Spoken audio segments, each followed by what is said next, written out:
Hi, everyone. Good afternoon. Welcome to the meeting today. I'm just going to give it a few more minutes to let some of those last minute folks come in. If you'd like, feel free to put your name and your organization in the chat so that we know who's joining us today, and we'll get started shortly.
All right, I don't see the attendees list changing much anymore, so I'll go ahead and get us started. Um, oops. All right. Well, good afternoon, everyone. Thank you so much for joining us today for our first full presentation of our plans for the 2026 NOFA. I'm Jessica McKinnon. I use she, her pronouns, and I'm the Senior Homeownership Development Program Analyst here at OHCS. I wanted to start by sharing that many of you contributed to our survey, and some of you participated in what I felt were very great and constructive focus groups. It's with all of your feedback that we were able to design the process that I'll be presenting today. So a big thank you to everyone who took some time out of your busy schedules to help us try to make this right. Just a bit of housekeeping. This meeting will be recorded and we'll post it to our website along with the slides later this week. We ask that you all please stay on mute when not speaking, but you may enter questions and thoughts into the chat at any time. I'll stop after each agenda item to open the floor for questions and discussion, and during those times, we do ask that you please raise your virtual hand and we'll call on you in order.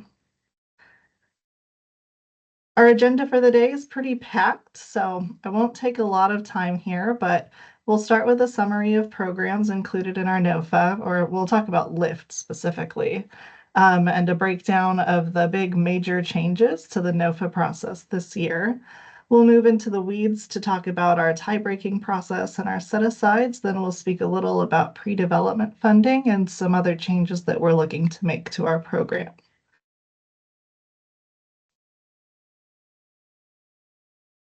Now, I'll start us off with just a program summary of LIFT program specifically. And for anyone who's new today or might be joining us for the first time, just to give you a little foundation for how everything works.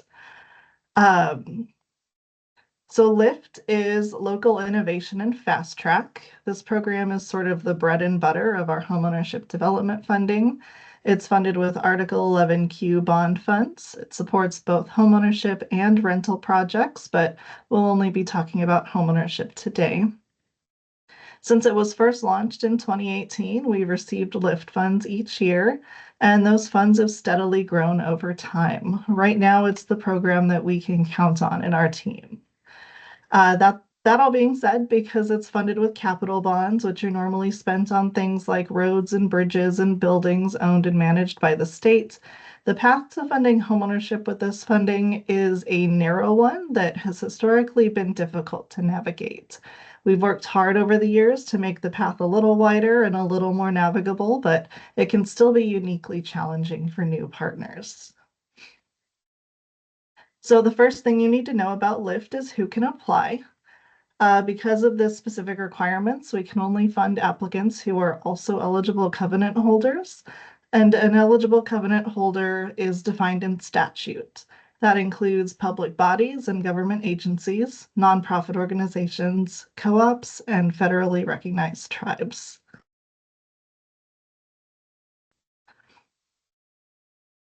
The second thing you need to know about LIFT is what projects are eligible. This program covers new construction of affordable homeownership units, conversion of existing non-housing structures into affordable homeownership units, and new manufactured home parks, as long as the manufactured home is permanently affixed to the foundation. LIFT also requires that you use a shared equity model. There's a lot of different types, like a land trust, a leasehold condo, a co-op, a limited equity co-op, or a manufactured home park. The thing that all of these have in common is that the land is owned by an organization that's also an eligible covenant holder, and the homeowners own the structure. This is specifically what allows us to use LIFT for homeownership development. Other requirements are that the homes must be sold to households earning less than 80% AMI. Funds can only be spent on capitalized construction costs. And you must not have begun vertical construction already, though you can get started on your land and infrastructure at your own risk. Last year, we were able to update our award structure to provide funding on a per unit basis based on the number of bedrooms in each unit. So this table here shows how much funding you can receive for each unit, starting at $165,000 for a studio home and then increasing for each additional bedroom. Rural developments can receive an additional $5,000 per unit, up to $100,000 additional dollars. Please note that these numbers are the maximum subsidy you can receive. We will require a full pro forma to ensure that your projected profits are in line with our requirements.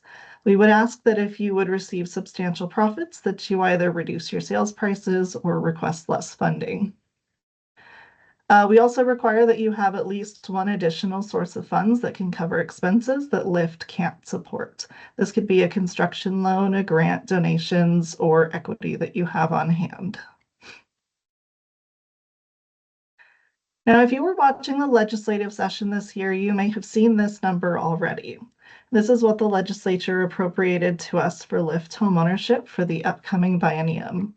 But this is not the amount that you'll see in our NOFA. First, that 0.9 million is not actually intended for the bond sale. I'm going to pretend that I know, or I'm not going to pretend that I know how all of this works internally. We have a whole finance and budget team for that. But my understanding of it is that that number is to fund our team's administrative costs and was never intended to support the program. Next, HB 3145 requires that OHCS set aside $25 million LIFT to support factory-produced housing. This can be either rental or homeownership. The program is still in very early design stages, so currently both rental and homeownership are separately setting aside the full $25 million until we know how the program will move forward. We have more information, or we will have more information on this program later in the year. These funds will go to homeownership projects, most likely projects that also apply for this NOFA, and any unused funds will come back into this NOFA. But for now, we're just going to talk about the NOFA like that funding is just somewhere else entirely. So this means that as of this moment, we're building out a NOFA for $75 million LIFT for the biennium. And I'll go ahead and pause here for just a moment and see if there are any questions about the programs that'll be included in LIFT or about LIFT specifically. The remainder of this presentation will be about LIFT, so I especially want to make sure I answer any questions regarding this program.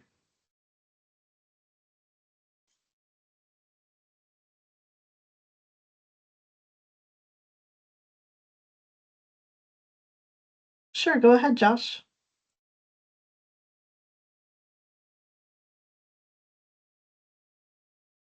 If you're speaking, you're still on mute.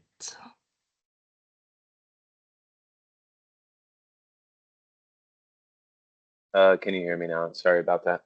Yeah, I can hear you. I was just wondering about the timeline for the 25 million allocated for the factory produced housing information moving forward. Yeah, I think our rough estimates are that we will have everything spent and allocated by summer of 2026. Um, I'm not actually sure what date the launch is going to be, though. And as far as just additional information being posted about,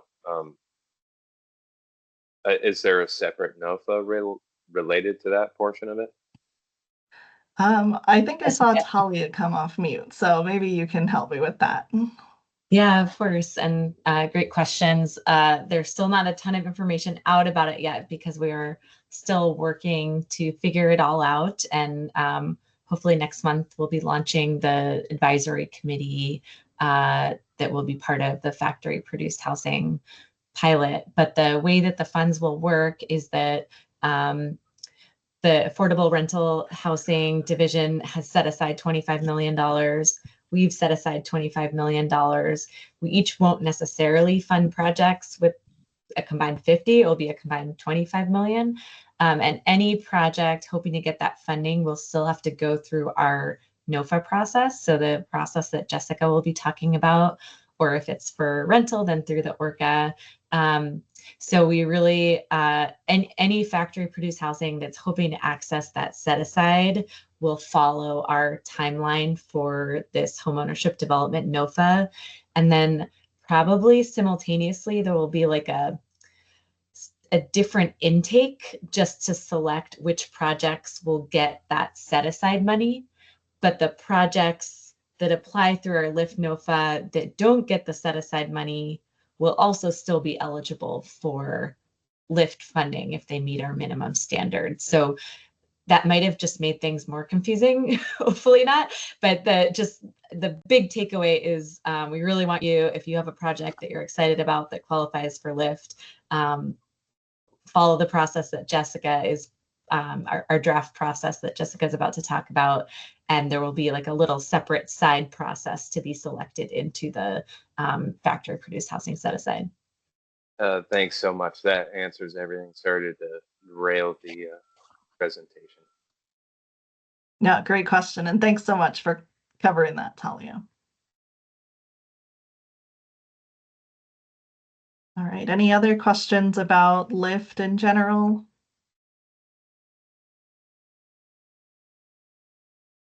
All right, then seeing none, I'll go ahead and move on.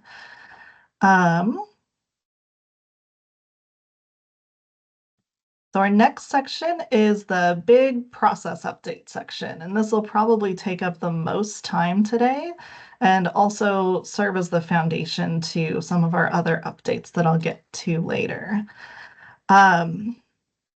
So as with the last couple of years, we'll still be running this NOFA on a first come, first serve basis to applicants meeting a set of minimum standards.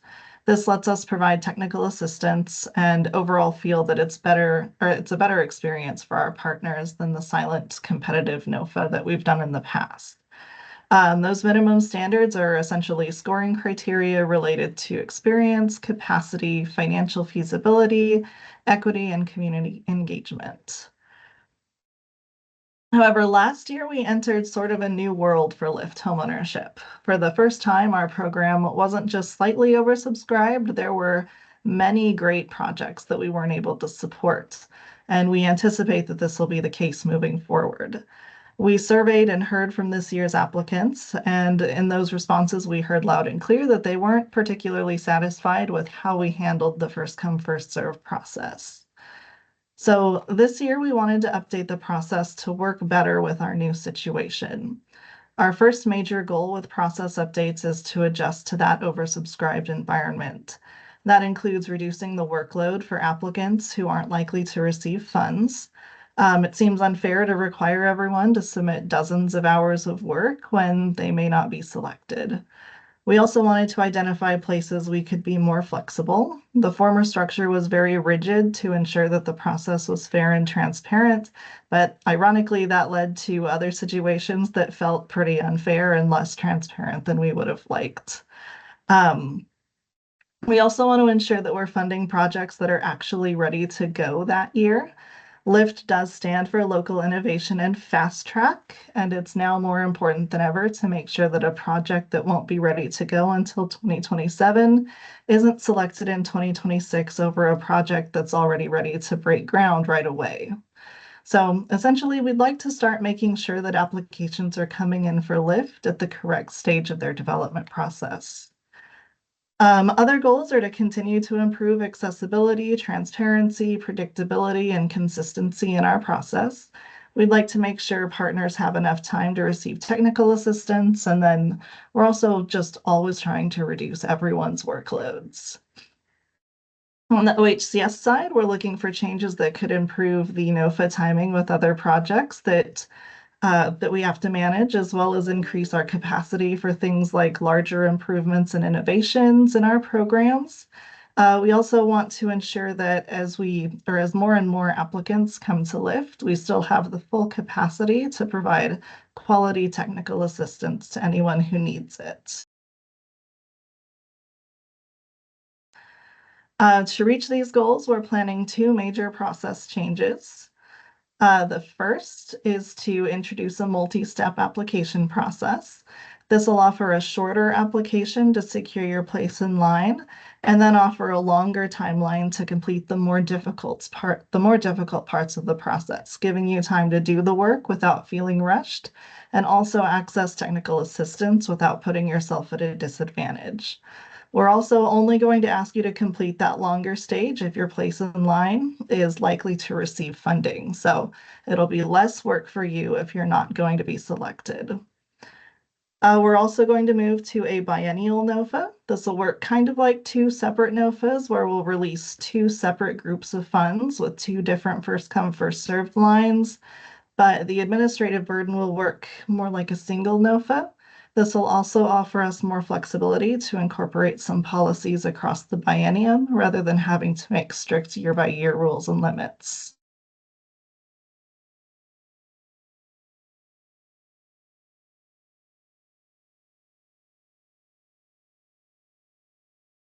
So let's dive into the details. This slide is just a quick process map of how we envision this will work, and I'll go more into detail in the later slides. First will be intake. This will be similar to our pre-application that we've had for previous NOFAs. It'll be an online form where you'll give us just some basic information about your project. This will trigger us to get you set up in Procorum where you can submit the actual application. You'll submit the concept proposal first. This will be about 30 to 50% of the full application and will be first come, first served based on the day that you submitted this portion of the application. Passing your concept proposal will secure your place in line. If there's funding available for you, we'll invite you to complete the due diligence stage and we'll hold that funding for a limited time. Due diligence will include the remainder of what used to be the full NOFA application, but it will also include a lot of what used to be in the due diligence and underwriting stage that would happen after Housing Stability Council. That being said, you'll have significantly more time to complete this stage than you would have in previous NOFAs. Once you complete due diligence, we'll refer you to Housing Stability Council. Once they approve, we'll send you the formal reservation of funds and get your project closed and ready for construction. So now let's dive into a little bit more detail. As I said earlier, the intake stage will be an online form where you can answer basic questions about your project. If you filled out our pre-application before, this is going to be a little bit more comprehensive, but ultimately pretty similar. The list I have here isn't everything and may be subject to change, but at this stage, we'll want to know the number of units, how many or how much lift you're expecting to request, basic information about your project, site, development team, schedule, and shared equity model. We'll review this form when you submit it to make sure your project meets those most basic program requirements, like you're an eligible covenant holder, you're requesting funds within the program limits, and that you're using a shared equity model, and those other overarching eligibility questions. Assuming you're pitching an eligible development, we'll get you set up in Procorum for both a project work center and a partner portal if you don't have one already. Moving to the concept proposal, this is what we're proposing needs to be submitted during this phase. We're going to focus this section on your experience and capacity and your site readiness. So I've split this application into two sections here. We've got minimum standards, which is what goes before our scoring committee, and then documents, which are just the things you have to submit to meet those more pass-fail criteria. The minimum standards that we'll evaluate at this stage are your development experience and capacity, which looks at your current pipeline and your past development experience, as well as your staff.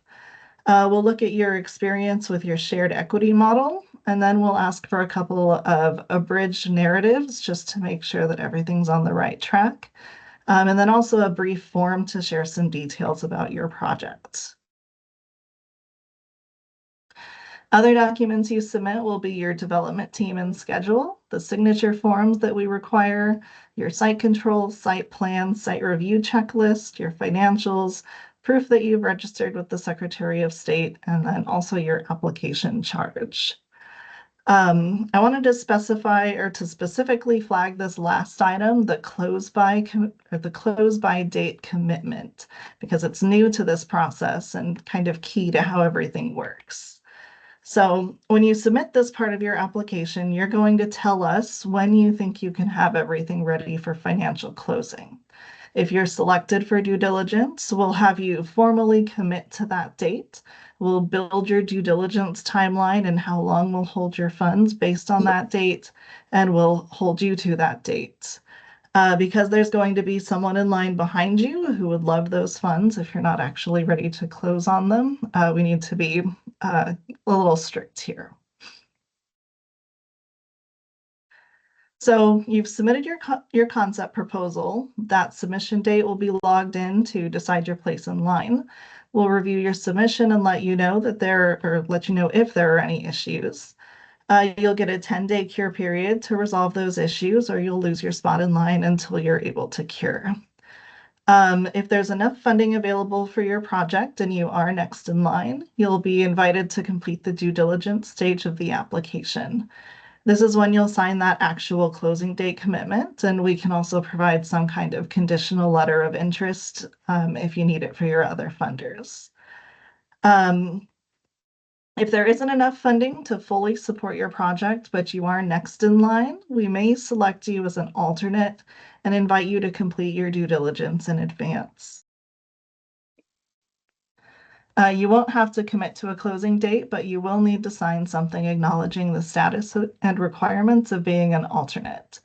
The goal of this is that if during someone else's due diligence, sorry, did someone need something? Okay.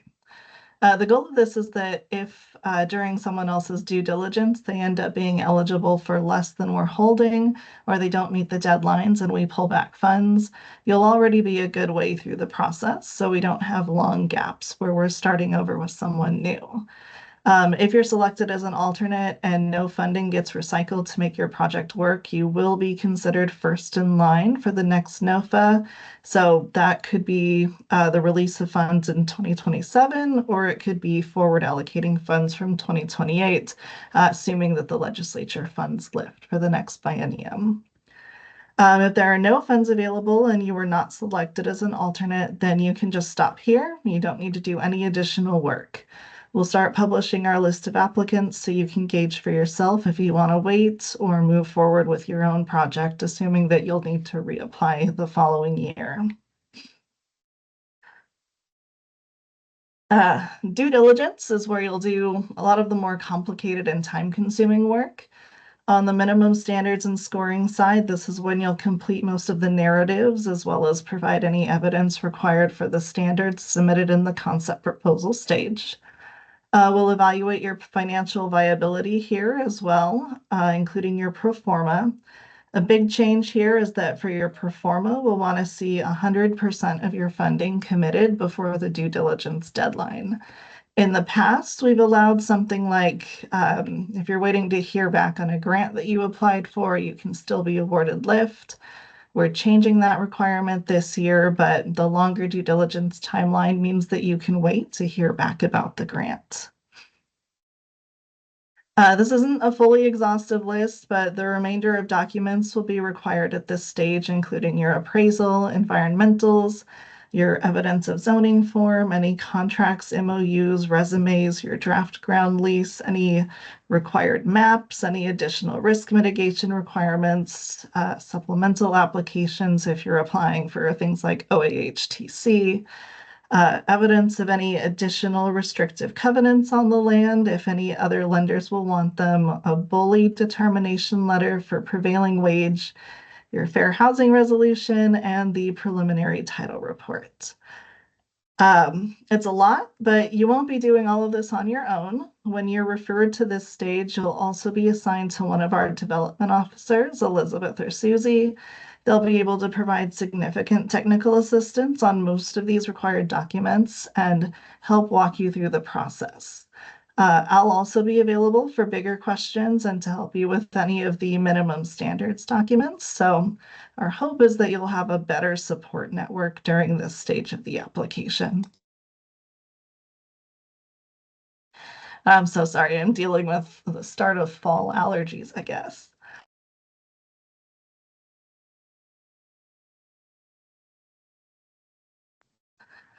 All right, so assuming everything works out and you complete the due diligence stage on time, we'll move to the final reservation and closing stage. This is when we'll take the project to Housing Stability Council for approval, send you the formal reservation of funds, and kick off the actual financial closing process.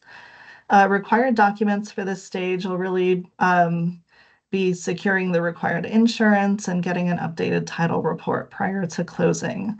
We'll send templates of the legal documents around to you and your lender during the due diligence phase, just to make sure that everyone's generally on board with our requirements. But at this stage, we'll actually engage DOJ to get official approved documents for your project. We're waiting until this stage because we pass our DOJ fees through to you, and we don't want to have you incur any of those without that actual formal reservation of funding. And then, of course, we'll want you to complete the full escrow process and sign closing documents prior to that committed close by date. Now, during our focus groups, we definitely heard that these timelines can be especially challenging and even impossible if you require build permits to close, just due to the whole permitting timeline. So if you're in a situation where you need to have those build permits before financial closing, we can offer flexibility on the deadline. You'll need to apply for your permits during the due diligence phase and provide evidence of that. Then you'll need to essentially complete all the other requirements in time for that closing deadline. So by the time we reach your committed date, we should be at a point where once you receive your permit, we can just kick off the escrow process and start signing documents. I wanted to put another slide here just to reiterate deadlines. Historically, we've been a little lenient on deadlines, but with the program being oversubscribed now, we can't really justify that anymore. So I want to make it really clear that we're going to enforce deadlines in the coming NOFA. So your concept proposal, the deadlines will be based on the year you're applying for, either 2026 or 2027 funds. It is first come, first serve, so that'll probably be more of an impact than the deadline itself. However, we will have a date where we stop accepting concept proposals. If you don't submit prior to the deadline, then we will not be able to accept your application and you'll have to wait until the next NOFA in 2028. The due diligence period's deadline will be based on the closing date that you committed to. That'll be roughly 3 months prior to the closing date to allow us time to complete the Housing Stability Council process and to work with DOJ on the closing documents. We'll need to see you making regular progress on this stage. We are considering putting together a timeline for different documents, but that's to be determined. If you don't complete this on time or are not making progress on this stage, we will take back the hold on your funding and send you to the back of the line. Then for closing, you'll need to actually close, or if you require a permit, be ready to close by the date that you're committed to. If you're unable to meet this requirement, we will rescind the funding for your reservation.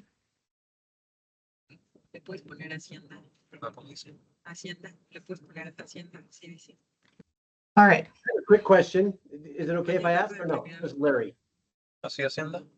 Sure, yeah, we can pause for just a second for some questions. I'll just go ahead and go back. Yep. So we get a commitment for closing. A lot of times I see DOJ being a lot of the problems on closing on time as well. Is that going to be held against us, or is that like, what are we going to do about DOJ being so tardy?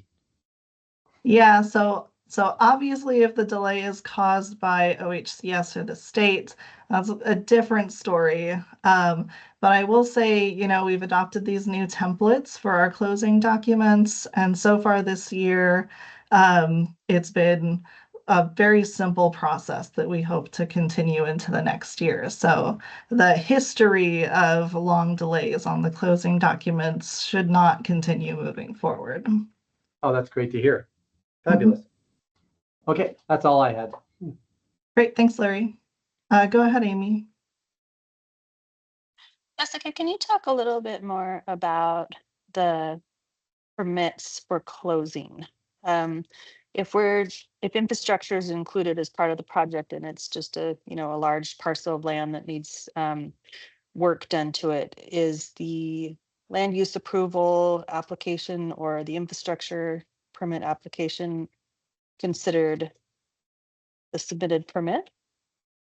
Yeah, so I can clarify in that we don't require you to have permits for closing. If you don't have any other funders or any other reason that you need permits prior to closing, then you can close without having permits. For us, or I should say the kind of additional context for permitting is in case you have another funder that will require you to have a permit before you can close, or other situations like that. In that case, what we'll want to see you apply for at that due diligence stage is whatever that other funder requires of you. So it could vary from project to project. Okay, thanks for clarifying. Of course. Thanks for asking.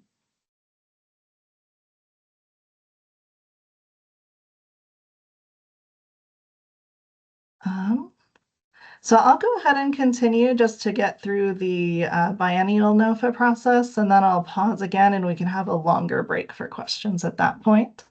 Let me get to the right place. I know I'm talking for a really long time. Normally I take more consistent breaks. I just wanted to get kind of all of this out of the way so that you had a full picture before asking questions. So I'll go ahead and move on to talking about how the biennial NOFA will work. I want you to consider this section kind of like two separate NOFAs, even though we're just calling it one. In January, when we launch the NOFA, we'll be releasing half of the funding that we have available. I'll call these the 2026 funds moving forward. Anyone can submit their intake and concept proposals at any time after the launch, but we'll only be selecting projects committing to a closing date through February of 2027 to invite to that due diligence stage. These slots will be reserved on a first come, first served basis. But even if we're not selecting you for this first release of funds, you're still welcome and encouraged to submit your concept proposal. In September of 2026, we'll release the remaining funding. I'll call this the 2027 funds. We're going to treat this like a totally new NOFA that happens to use the exact same application, but starts a different first come, first served line.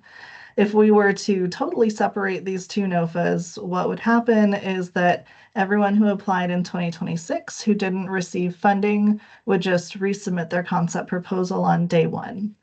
Also, because the application was already published, anyone new submitting for funding would feel obligated to complete their application in advance so they could also submit on day one. So instead of making everyone go through that, when the new funds release in September, we'll just automatically roll any approved concept proposals over and consider them day one applicants. So 2026 projects don't have to resubmit, and 2027 projects will be welcome to complete their concept proposal early. This will technically be a new first come, first served offering, but in practice, it will most likely turn into a substantial tiebreaker. We're redesigning our tie-breaking mechanics to better manage this, and I'll get into those a little later today. So if we go back to our multi-step process slide, here's how the biennial NOFA will work. Let's say that you're a 2026 project, you've submitted your concept proposal and have secured your spot in line. Unfortunately, you weren't invited to the due diligence because we ran out of funding. So you've just been waiting for a few months. September rolls around and your application gets rolled over into that day one tiebreaker for the 2027 funds. If you're selected for that tiebreaker, you'll be invited to complete due diligence according to the new 2027 closing date, and then you'll move on to reservation and closing. On the other side of things, you could be a 2027 project. You can submit your concept proposal at any time before or after September 2026. But in this case, I wanted to show what would happen for a 2027 project submitting their application early in 2026. Notice that you don't reach that spot in line step because you're a 2027 project. You wouldn't have a place in line for the 2026 offering. Instead, we just hold your application approval. In September, we would include you in that larger day one tiebreaker. And then like the 2026 project, you'd move through due diligence, reservation, and closing if you're selected. Looking at the actual dates, this is the timeline that 2027 projects will want to pay attention to. I'm sorry, this is the timeline that 2026 projects will want to pay attention to. We launched the NOFA in January. You could apply anytime between February and August. We'd roll over any projects not recommended for due diligence in September. If you were selected for a 2026 funding award, the latest due diligence deadline you could have is December of 2026 with a closing date in February. I frequently get questions about the NOFA timeline, like if you apply by a certain date, when will you know if you receive funding, and when will you be able to close and start drawing funds?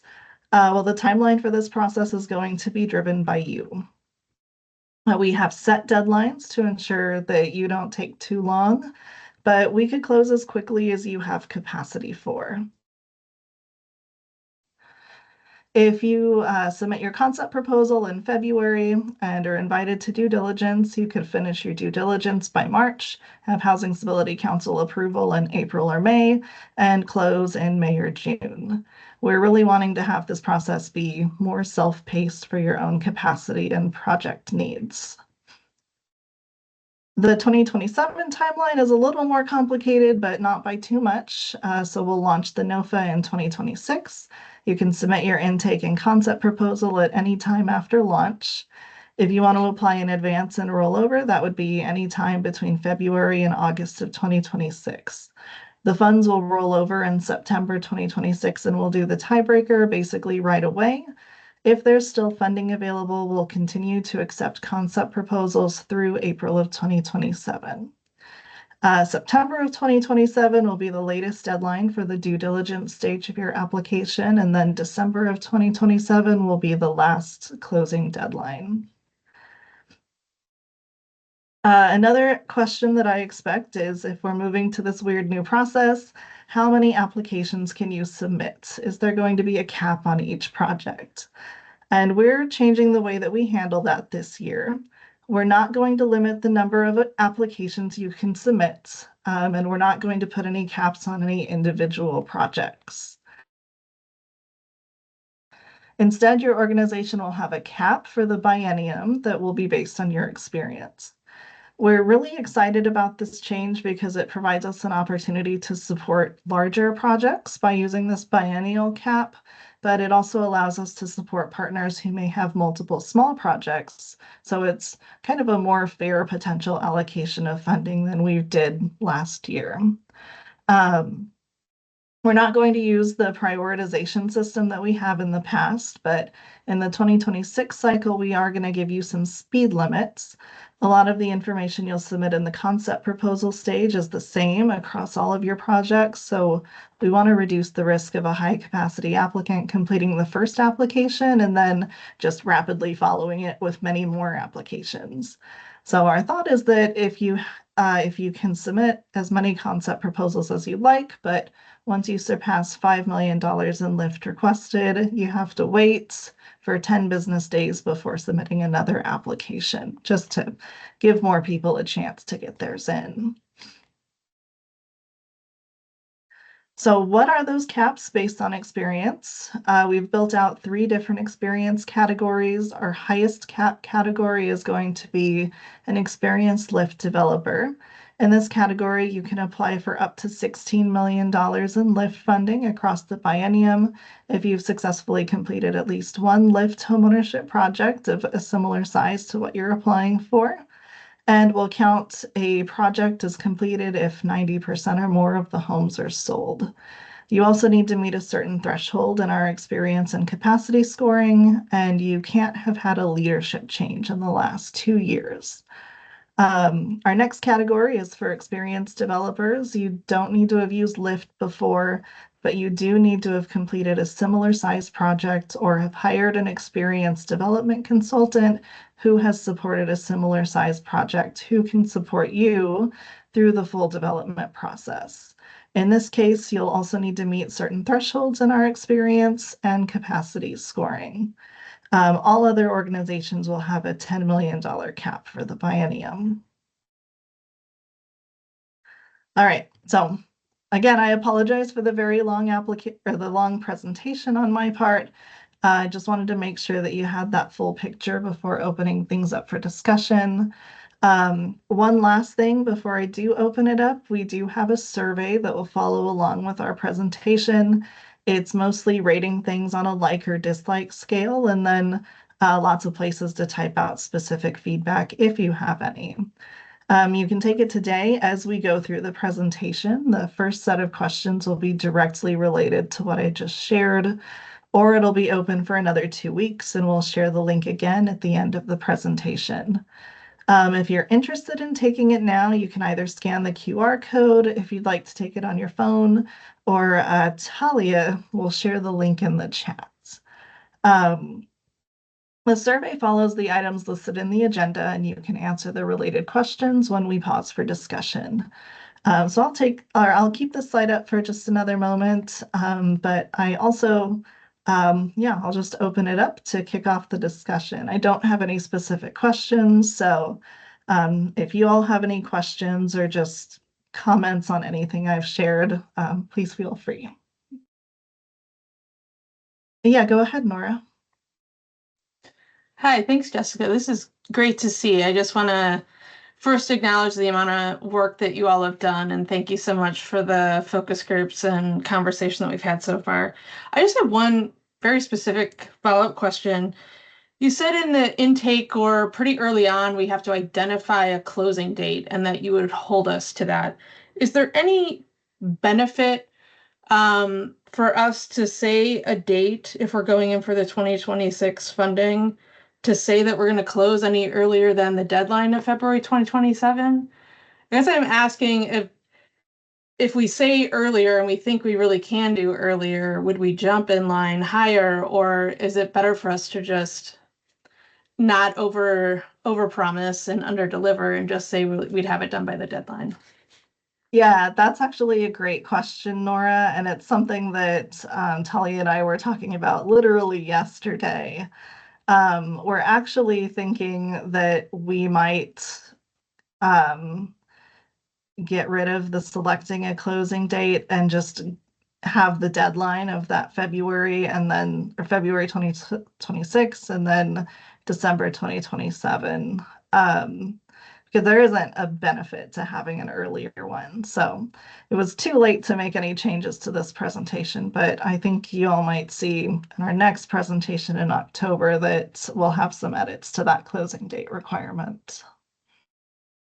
That would make more sense to me. Thanks. Yeah, thanks, Nora. Go ahead, Josh. I had a question concerning the construction requirements. There's some minimum floor area by square foot, and there is listed in the manual an exemption process. I was wondering if you might be able to detail that. Is it an exemption application? Say you were a producer of manufactured homes and they were under that square footage minimum. How does that go about? Yeah, that's a good question about lift.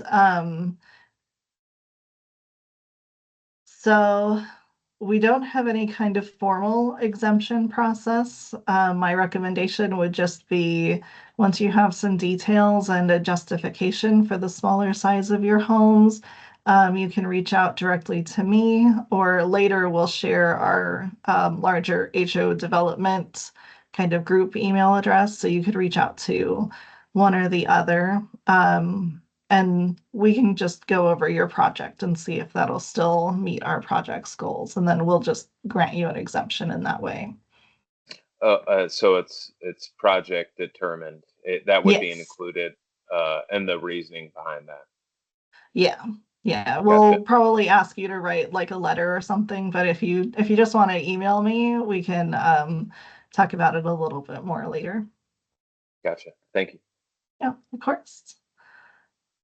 Go ahead, Anna. Hey, good afternoon. Apologies if I missed this, but did you provide updated 2026 per unit subsidy limits? We did share it, but I will say they're the same as last year. So we're not changing any of the funding amounts. Okay, got it. Thank you. And Jessica, there's a question in the chat. Maybe if you could go back to the developer caps at the slide, and it says, you mentioned that development consultants can count towards experience required for the organization biennial caps. Do LIFT funding caps apply to consultants also, or just developers? That's an interesting question that we haven't discussed yet. So maybe we'll have to take that offline and figure that out on a policy. Thinking of that, very helpful for us. So sorry, I don't have an answer for you today, but go ahead, Nora. I just remembered my second question, which is, you had detailed in there that an appraisal would be required to get through due diligence and then order to move into the 3 months to close.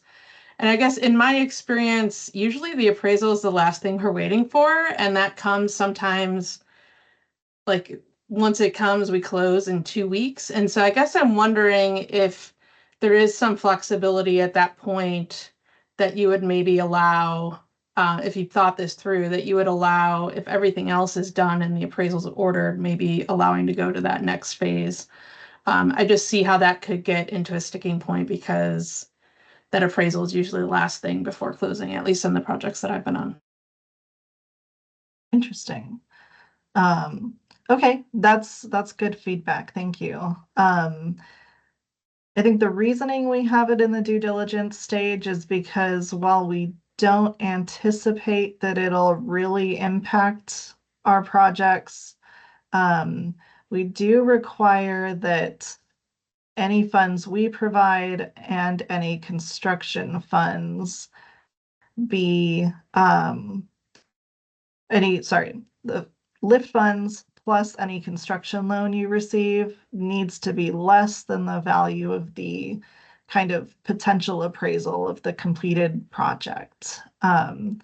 So we put it at due diligence just because that could determine how much funding you're recommended for.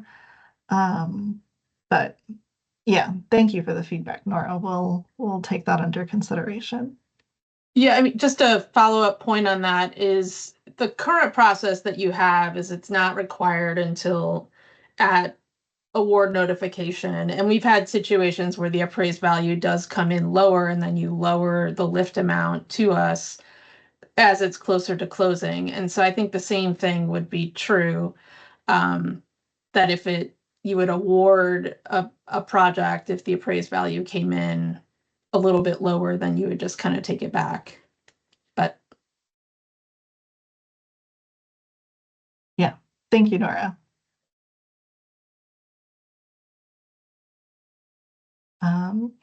All right, go ahead, Scott. Thanks, Jessica. Two quick questions.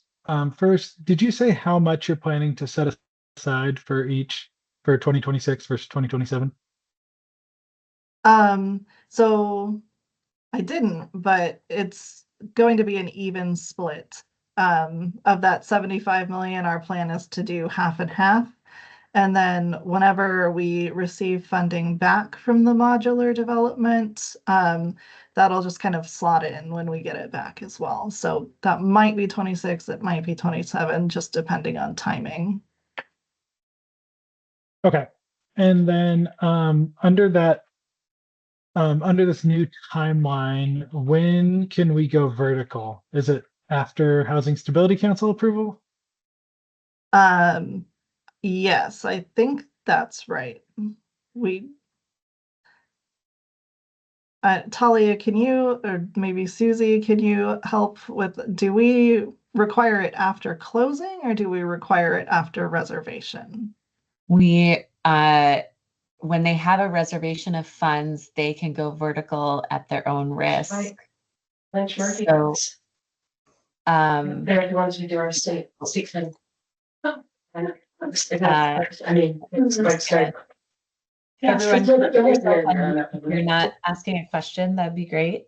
Thank you. And so yeah, if you think that this process is going to slow down construction, we can consider allowing you to go vertical after you're approved for the due diligence process. I think would that be your recommendation, Scott, or is that where you're going with that? Yeah, that makes sense. I think just curious if because it seems like if we're on it, it could go quickly, but if we end up getting stuck in line, then it could be a little while before, let's say someone's project didn't work out and we're on the wait list. It could be a little while before we're waiting and ready to go. So yeah, that helps. Thank you. Thank you. All right, so let's go with Amy and then we'll do Josh's question. And then I think just for the sake of time, I'll want to move on after that. Thanks, Jessica. Sorry, go ahead, Amy. Nora's comment made me think of something that we're encountering now, which could be an issue with in the due diligence time. For our Lincoln City project that we just got awarded funds for, when we reached out for an appraisal to someone local who could handle the capacity, because these appraisals are a little more in depth now, it was a 3-month wait list. Like we got in the queue and they couldn't even start it. They've just started our appraisal now. So if the due diligence period is only 3 months in total for some rural areas that don't have a lot of options or larger appraisers, that might be worth considering. Okay. Yeah, that's really helpful feedback. Thank you. And just to clarify, I mean, if you're applying in 26, if you submitted your proposal in, say, February, because you want to go early in line, your due diligence period could be 6 to 8 months too. So there is more time for that, but definitely appreciate the feedback on the appraisals. We'll take that back to our discussion.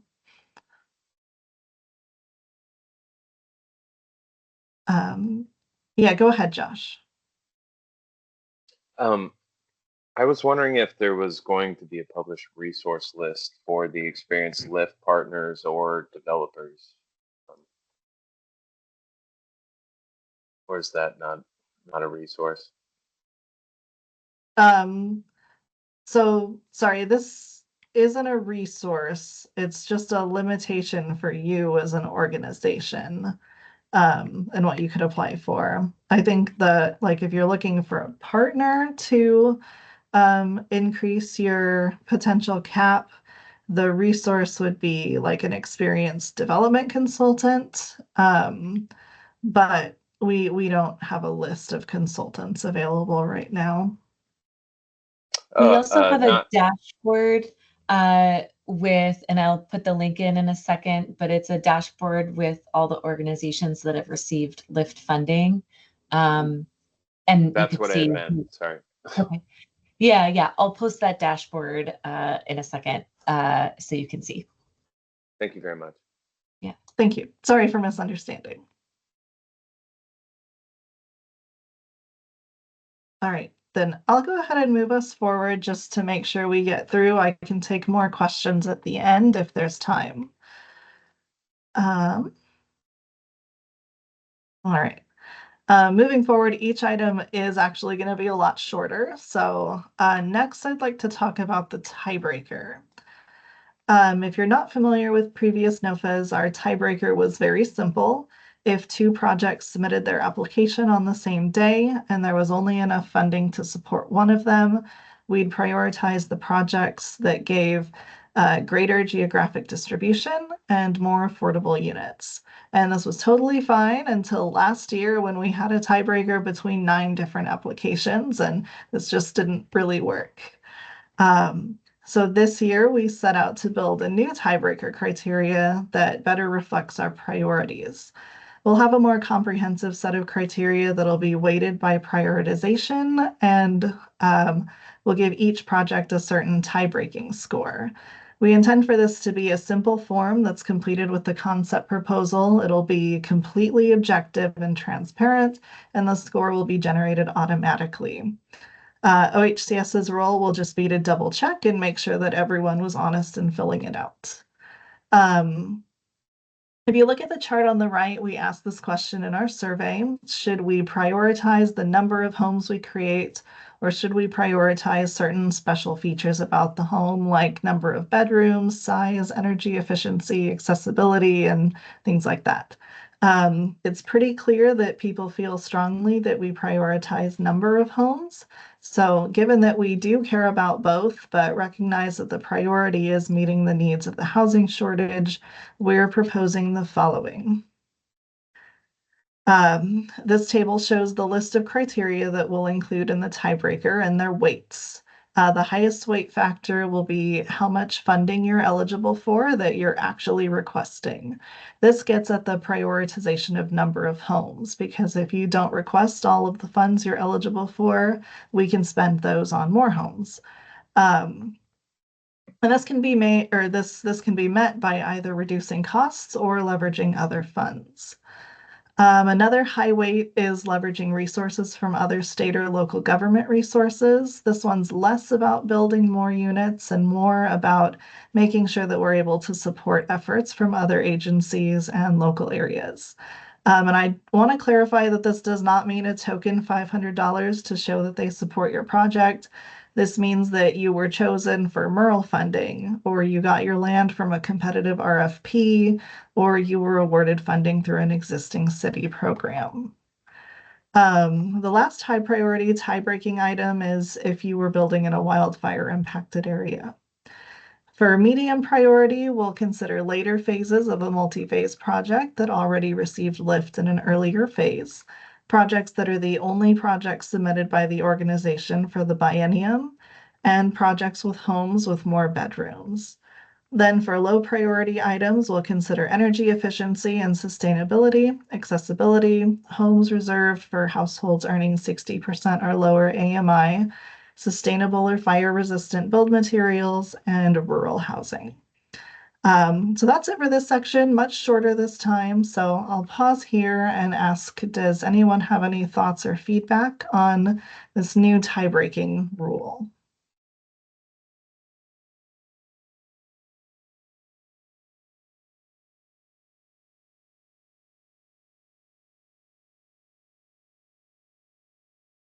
Thank you, Scott. I was just about to move on.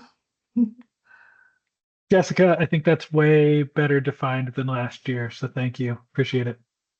Great, thank you. We'll go a little bit more specific as we actually develop out the NOFA. We just kind of put weights on things. We'll actually have numbers and scores, but just wanting to get a gut check on everything. Go ahead, Larry. Yeah, I would assume, but I like to not assume and make sure I understand it. So the score will be based on all of those things. So like one might have like the highs might all be 10s and the mediums might be a different number that are 7s or 8s, and the lows might be like a 2 or 3 or whatever it is. And then it's the total of all of that, whatever that is your total score for the tiebreaker. Is that how that'll work? Yeah, that's our intention. Okay, I thought so. Great, good job. Great, thanks, Larry. Go ahead, Josh. Is there going to be a standard for the fire resistant build materials published, or is that all in the development manual? That's a good question. We've had conversations on like what's energy efficiency, what's accessibility. I think sustainable and fire resistant build materials need to be a part of that conversation too. So right now we don't have any kind of detailed definition, but by the time we publish the NOFA, we'll definitely have like more specific criteria and options for those items. Will you draw from like existing programs? I imagine like a NEEM or like the WUI compliancy standards for fire resistant, or just ADA mobility compliancy for accessibility. Yeah, we'll definitely gladly look at any standards. If you have any standards that you want to recommend, and you can drop them in the chat or send us an email, or put it in the survey if you're filling it out, we would definitely take your recommendations on standards for us to refer to. Awesome, thanks. Thank you. Larry, is this a new hand raise or is it still up from before? It was still up from before, but I had a new question. Oh, yeah, go ahead. That I just thought of. It's going back just a little bit. On the $16 million or the $14 million or the $10 million, is that would that be broken down like 16 millions for the 2 years, 8 million each year, or could you get all, or 10 million 1 year and 6 million the other year, or have you given that any thought yet? And you can use it. You can use it in whatever way makes sense for you. So you could spend all 16 in 2026 and then just not apply for anything in 27. Or you could split it up 6 million, 10 million, 1 million, 15 million, just whatever makes sense for you in your development schedule.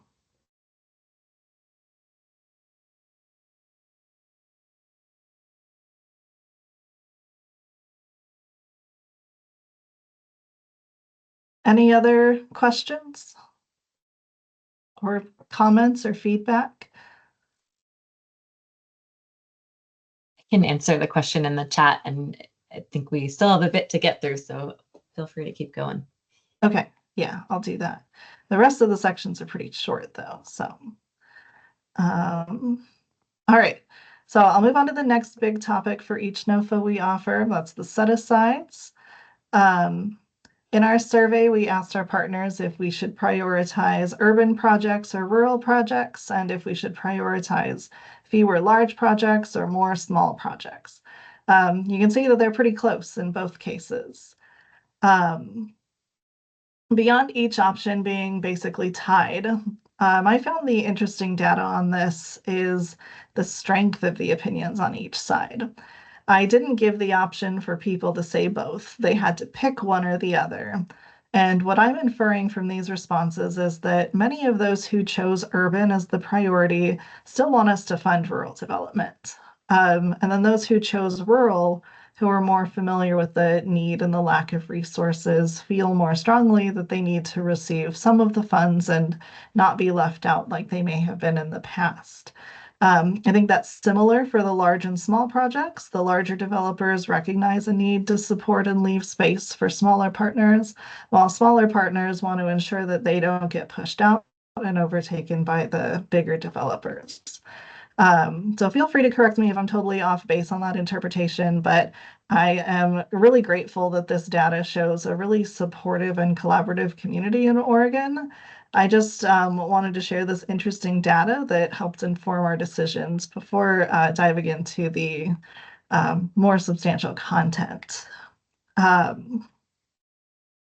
So last year we built these special categories for our NOFA where they could access certain benefits like increased funding, set-asides, and reduced minimum standards. We plan on using them again for the NOFA or for this NOFA. Starting from the top, rural is defined based on a complicated formula from our research team that changes a little bit each year, and we'll share a map with you when the NOFA launches. Emerging developers are those who have built no more than 5 homes using LIFT or HDIP funding. To receive any benefits as an emerging developer, you can't apply for more than 10 homes, or sorry, more than 15 homes each year. Emerging developers can apply for more than 15 homes, but then they just wouldn't be considered part of the set-aside or receive those additional benefits. Small developers have fewer than 5 paid staff members in a specific category or in specific categories that are written on this slide. And they build fewer than 6 homes each year on average. Like emerging developers, you can only receive benefits if you apply for 15 or fewer homes each year. Culturally specific organizations are those that provide services to a cultural community and have a very specific set of characteristics that will be explained in the NOFA. CSOs will need to fill out and sign a certification that they are in fact a CSO. Our last special category is geographically based. It is counties underserved by LIFT. Just looking at the map, you can see pretty big swaths of Oregon that have not received LIFT funding at all. We want to make sure that new applicants from these regions have space to apply so that we can more equitably serve our state. This category is currently defined as counties within the state that have received LIFT funding for 20 or fewer homes. And we have a list here on the slide.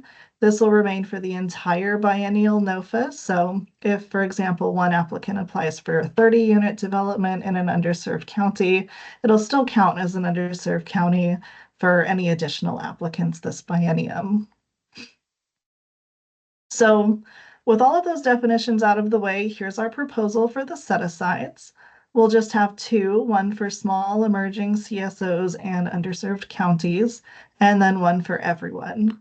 The special set-aside will be 40% of funding, and the general category will be 60% of funding. A project that's eligible for the special set-aside is also eligible for the general pot of funds if the special set-aside has already been expended. As with last year, rural developers will receive other benefits, but will not be considered in the special set-aside unless they're eligible for one of the other categories. So why have we built it this way? Looking at our data last year, most of the applicants who applied for one of our set-asides were eligible for both small and emerging the small and emerging set-aside and the CSO and underserved counties set aside. We felt that because of this, combining the two categories wouldn't be a disadvantage and instead would give us more flexibility to fund a range of projects because it gives us a higher funding amount in the category to work with. We also reduced the total allocation of funds to that, or the total amount of funds in that set aside to 40% rather than 50%. Last year, every applicant who applied for the first cohort and met minimum standards in one of the set-aside categories received funding, but the general applicant pool was significantly oversubscribed. The goal of the set-aside is to ensure that there's space for these organizations to compete with the larger partners, but it's not a guarantee that anyone who meets those criteria can receive funds.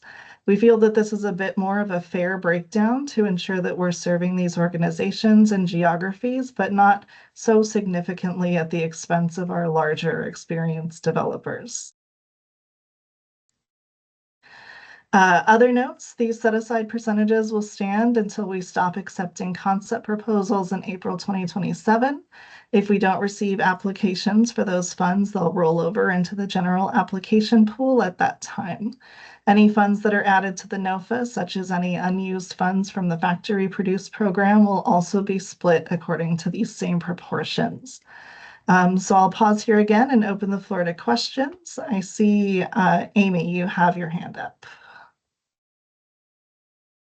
I have a question that goes backwards just a little bit, but with the cap of 5 million in applications before you have to pause 10 days to submit a new inquiry.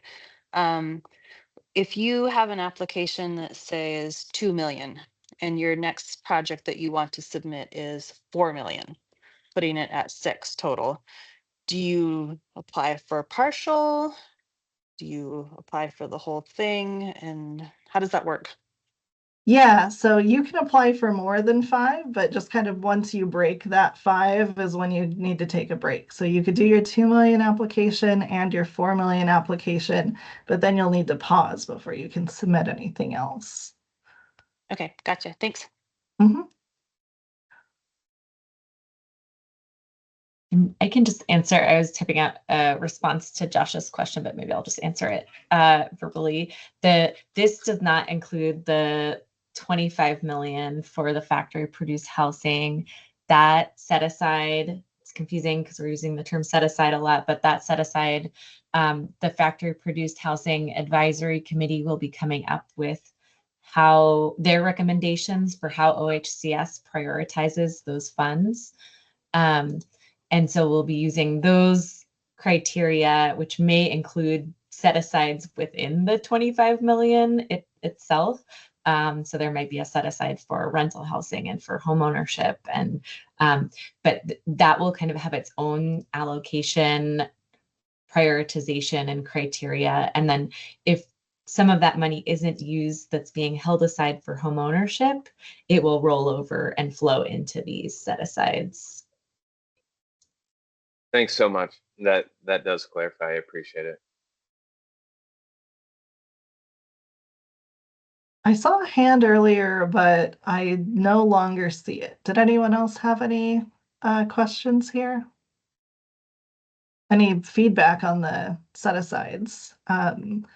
There are like some specific questions about this in the survey too, but always happy to hear feedback in these meetings.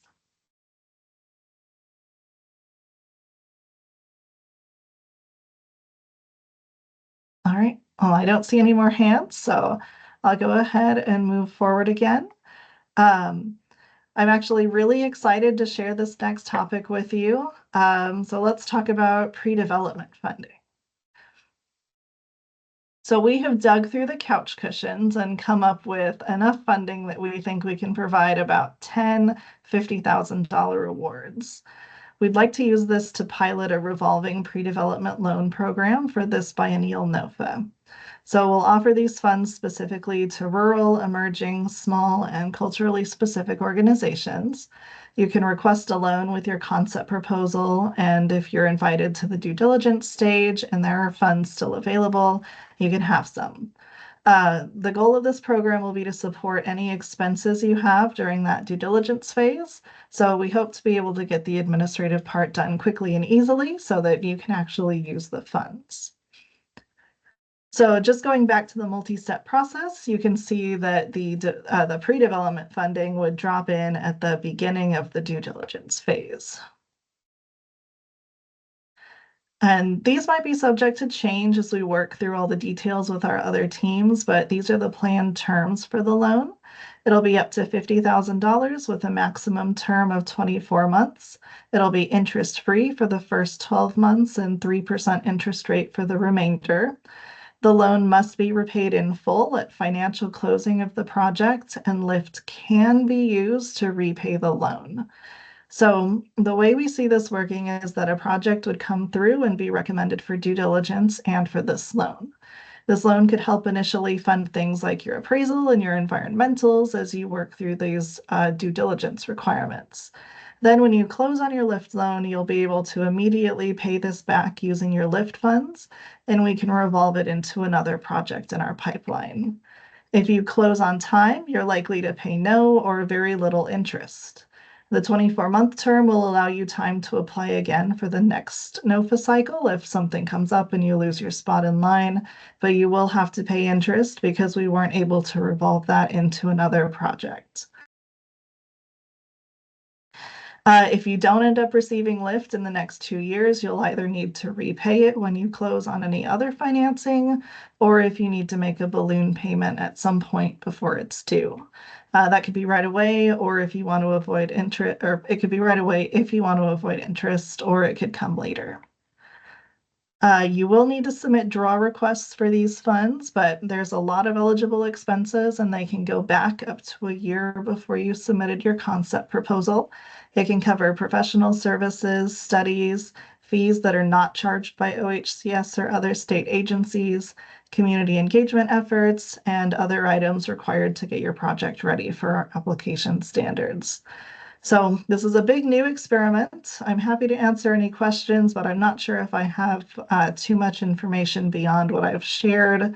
I'm mostly interested in hearing your thoughts about the offering, any feedback, and if you think this would be helpful for you.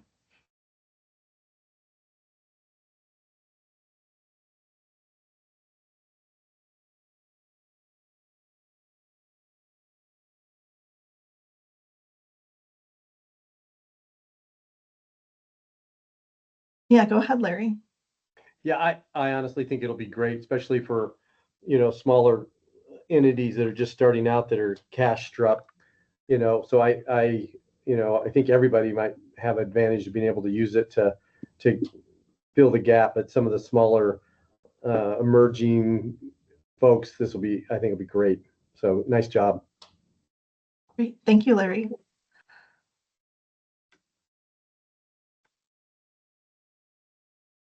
Is there anyone who thinks that they would like to use it? Maybe you could raise your virtual hand or do a react or something.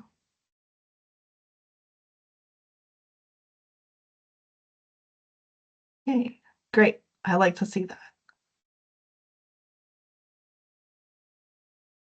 Great, thank you. Hopefully this it's a new program. We have a lot of work to do to get it set up, but hopefully it'll work really well for everyone. Linda, is your hand up for the raise your hand, or is it up because you have a question? Okay, it was just up for the raise your hand. Thank you. Josh, do you have another question? Yeah, I apologize for all the questions. Oh, no, I'm newer it's into the great. space. Are there specific metrics for what is considered emerging, like a time frame? You've been chartered as a nonprofit, etc. For us, our definition of emerging is just if you have received LIFT funds or not in the past. Oh, okay, thank you. Yeah. So you can be an experienced developer who's never come to LIFT before and still be eligible for emerging. Thanks. Mhm.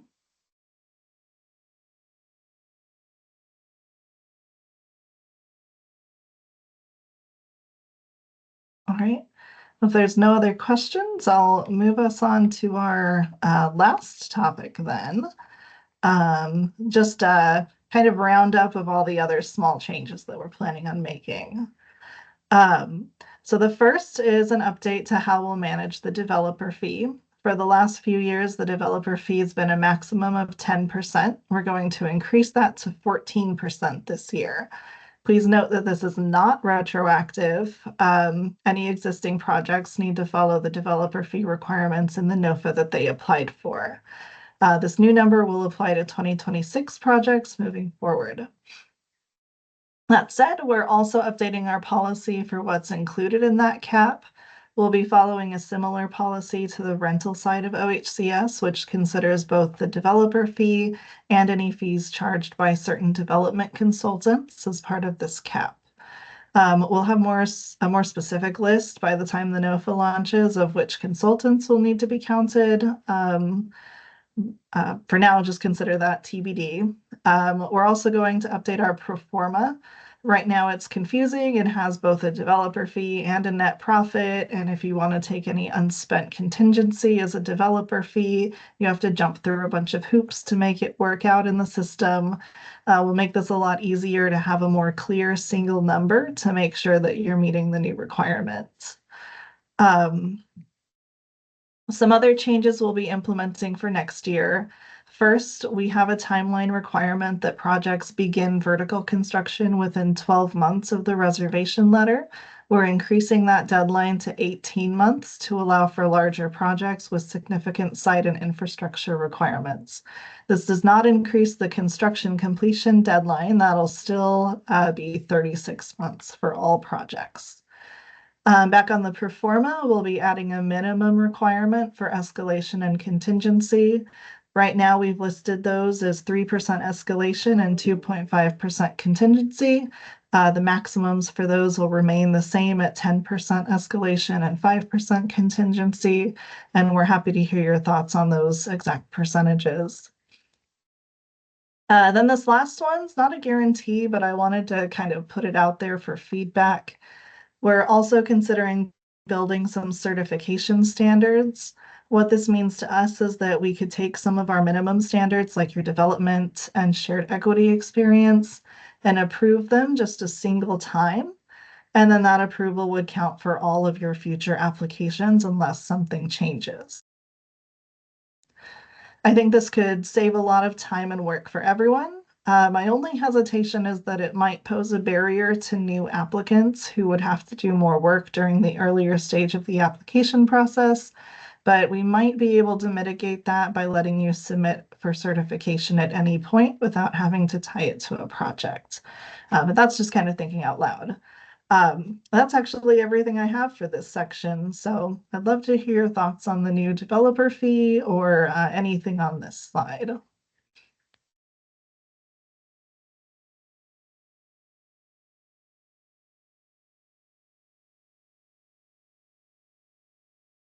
I saw some thumbs up. I like that. Yeah, go ahead, Joe. Thanks, Jessica. I guess this is a pretty small question, but the minimum escalation of 3%, I noticed that matches the minimum that would have been required for the financial viability score in previous NOFAs. Does that mean that that scoring criterion is going away? That's a good question. Yeah. Maybe it'll go away. Maybe we'll just increase it to get the point. I think there's, we intend to keep most of the application the same moving into the next year. We're just kind of splitting it up between these two different phases. I think there's something about looking at the financial viability section that I want to do. So that's a good flag that it's the same. So I'll have to get back to you on how that impacts the scoring. Okay. Well, I guess a related question is, will we go over scoring prior to the release of the NOFA, or like, will there be a call like this? That's a good question. We do have that meeting on October 9th, and that'll really be our last day for feedback from you all. So let me think about it internally and see if I can get some level of scoring by then. I'm not sure if it'll be like the full scoring details like we put out with the NOFA, but we maybe could talk about any changes we're thinking about at that point. That'd be great. Thanks. Yeah, thanks, Joe. And our plan is still to do some trainings right before the NOFA is released, likely. So in January, a Lift 101, and then also a training on the scoring and a training on the pro forma as we did last time. So timing still a little bit TBD, but there will definitely be more. It will be published. There will be explanation about it. Just, yeah, timing TBD. Yeah, and I think Talia flagged something important too that I realize I forgot to mention in this presentation. Normally we release our NOFA like early in January, like January 6th, January 8th. We are still going to release it in January, but just because of the additional programs and the modular program and this new structure, we're going to push that to the kind of the end of January. So it'll be a little bit late coming, but still the same month. Just a heads up. Go ahead, Nora. I just wanted to say I appreciate the increase in the developer fee and the increase in the vertical construction start date. So thank you on that. Can you reiterate what you meant when you said the certification standards? I feel like you went through that fast and I didn't quite grasp what you're considering. Yeah, no, good question. I went through it fast because it's not a thoroughly thought out idea yet. But so Nora, you're familiar, maybe not everyone on this call is, but you're familiar with the project portal and the partner portal. And right now, when you apply for the different projects, you have to submit your developer experience scoring section and your shared equity experience section. And you have to fill out those same pipelines and those same narrative questions every single time you apply for every single project. So our thought is, you can only tell us so many times that you use Homekeeper and that you have had an attorney review your ground lease. So our thought was, instead of making you submit this at every single application, you could submit it once and we would say like, okay, we're good with you as a CLT. You don't need to justify it to us every time you apply again. That's just kind of the train of thought we're on. We don't really have anything more specific, if that makes sense. Yes, it does. I like that idea. So I support you going down this road. Thank you. Great, thank you.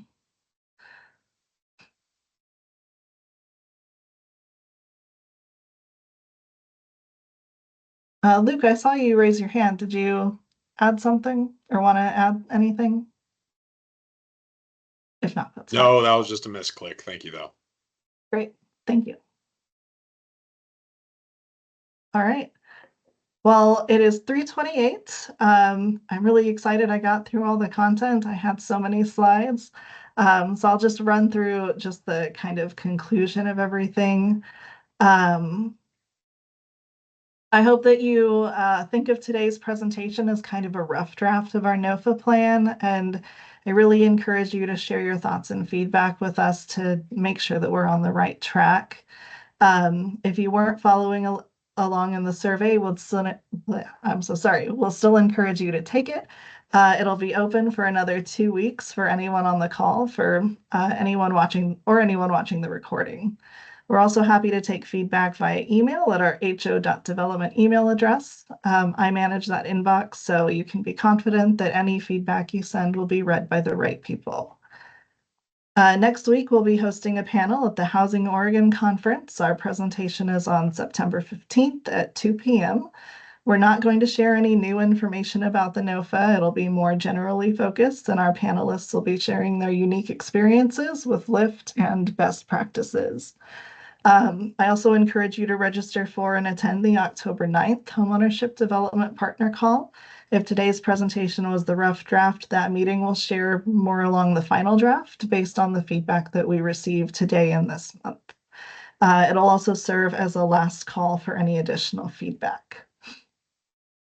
And with that, and excitingly right on time, I'd like to say thank you all so much for your time and your valuable feedback today. We really appreciate your experience, and we couldn't build affordable housing without you. So thank you all again, and I hope you have a great rest of your day. And I can stay a little bit if anyone has any last minute questions.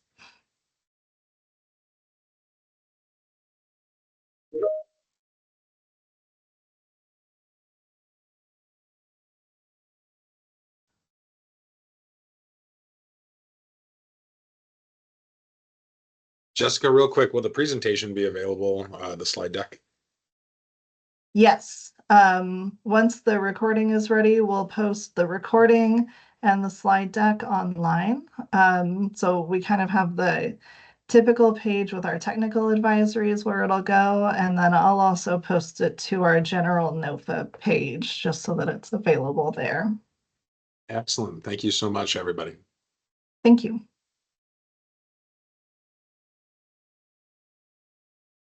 Thank you. Thank you.